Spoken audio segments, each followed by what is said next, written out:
La simplicité de l'évangile de Christ, comme dirait Paul, hein, je m'étonne que vous vous égariez de la simplicité à l'égard de l'évangile de Christ. Hein. Je sais plus c'est quoi la phrase exacte, mais bon, en gros c'est ça quoi. Ah, il y en a qui vont loin. Hein. C'est grave. Hein. Moi, c'est des fois, je me remets vraiment en question en fait. Là, je fais ce petit enregistrement, c'est juste pour me faire un petit rappel par rapport à la série que je fais là en ce moment.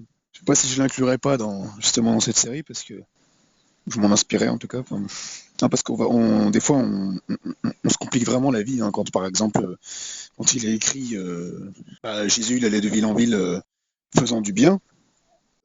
Il y en a ils vont aller chercher des trucs farfelus. Hein. Et moi je m'imagine une conversation au téléphone, deux frères qui parlent. Ah tu penses que Jésus il a réparé combien de charrettes euh, il a aidé combien de gens à pousser des bœufs voilà, et à combien de SDF il a donné des pains au chocolat hein, mais non, mais en fait, c'est pas compliqué, mon ami. Tu tournes ta page, tu lis les versets suivants, tout ça. Faut que tu lis les versets d'avant, les versets suivants.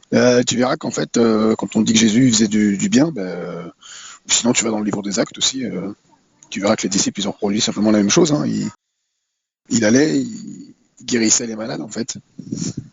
Voilà, c'est juste, en fait, il manifestait l'amour, c'est tout point barre.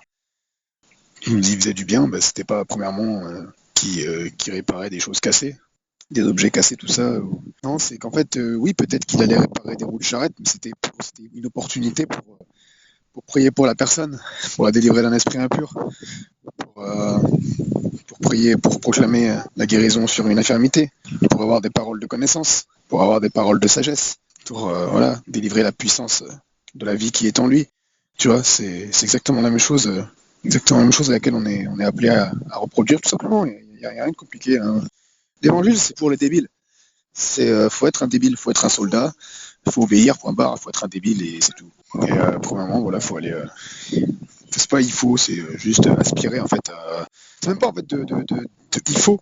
C'est même pas de faire en fait. C'est rien que du fait déjà d'aspirer, rien que dans ton cœur en fait. C'est dans ton cœur premièrement que ça se passe la parole. Rien que déjà de proclamer en fait, je vais aller maintenant. J'arrive pas à lire, c'est pas grave. Maintenant, je déclare au nom de Jésus-Christ, je vais aller à la parole, je vais me mettre dans la lecture, je vais aller à la prière, je vais déclarer la vie sur les nations.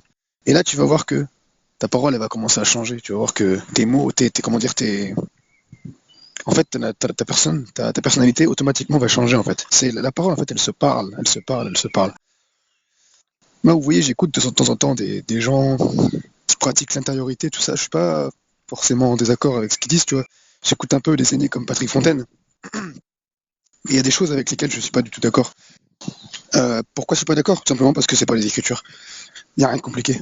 Quand on vient me dire, je suis pas là pour dénoncer, hein, c'est juste, je suis là pour redresser en fait. C'est ça le rôle d'un prophète, c'est redresser. Premièrement, c'est un des rôles. C'est ce qu'a fait Jésus. Hein. Il est venu redresser son peuple. Il est venu en tant que prophète dans sa nation, dans la nation d'Israël de l'époque. Et en fait, le rôle d'un prophète en Christ, c'est juste de redresser, de remettre les choses centrées sur Christ pour voir.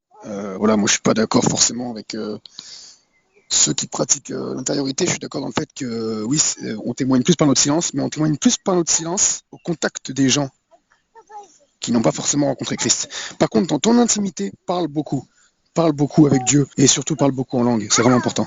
Moi, je te dis ce que je vis, hein, c'est pas des blagues. Hein. Moi, depuis que j'ai commencé à déclarer dans le secret, à déclarer vraiment sur des villages, sur des nations, à déclarer voilà, sur des proches, tout ça. Là, c'est là où j'ai commencé à vraiment avoir des trucs se passer vraiment très forts, quoi. C'est surtout premièrement dans mon être intérieur et comme en fait dans le cœur des gens. Comment les gens, en fait, après, quand je viens à eux, quand je viens devant eux et que je reste dans le silence, après avoir déclaré dans le secret, avoir parlé en fait dans le secret, ne pas rester en silence justement dans le secret, et en étant resté ensuite dans le silence devant les gens, et ben là je vois en fait comment les cœurs sont transformés et comment les gens leur attitude elle change à mon contact.